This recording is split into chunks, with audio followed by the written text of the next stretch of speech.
জানো, কখনো কখনো আমি ভাবি আপন হওয়াটা আসলে কতটা কঠিন।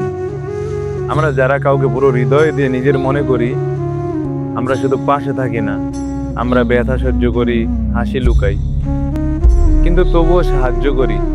আমরা চাই না কেউ আমাদের কষ্ট দেখুক, চাই শুধু তারা ভালো থাকুক। হয়তো তাই কেউ আমাদের দুর্বল ভাবতে পারে, কিন্তু সত্যি হলো আমরা ভেতর থেকে অনেক শক্তিশালী।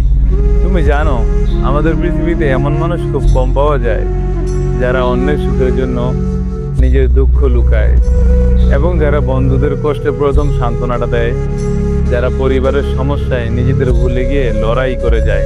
আমরা হয়তো ভেঙে যাই, আমাদের মন কষ্টে জর্জরিত হয়, কিন্তু আমরা থামি না, কারণ আমরা বিশ্বাস করি যে ভালোবাসা নিঃস্বার্থ, তা কখনো নিঃশেষ হয় না।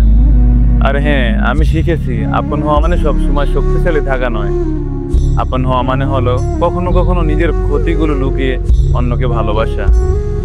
আপন হওয়া মানে হলো কেউ ভুল বুঝলেও, কেউ আঘাত দিলেও তুমি আবার হাসতে শিখো, তুমি আবার সাহায্য করে তুমি তাদের পাশে দাঁড়াও। আর হ্যাঁ, আমাদের শক্তি ঠিক এখানেই, ভালোবাসা দিয়ে আবারও ভালোবাসা পাওয়া।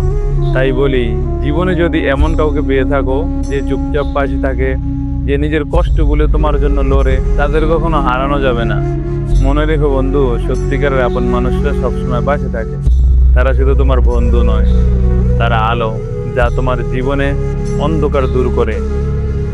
মনে রেখো, সহজেই আপন হয়ে যায় যারা প্রতিটা কষ্টের পরেও পাশে দাঁড়ায়। তাদের কখনো হারায়ও না, কারণ তারা পৃথিবীর সবচেয়ে মূল্যবান। আপন মানুষকে চিরকাল মনে রেখো,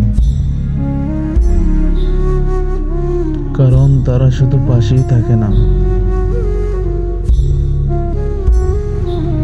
বরং তারা তোমার জীবনে আলো এনে দেয়।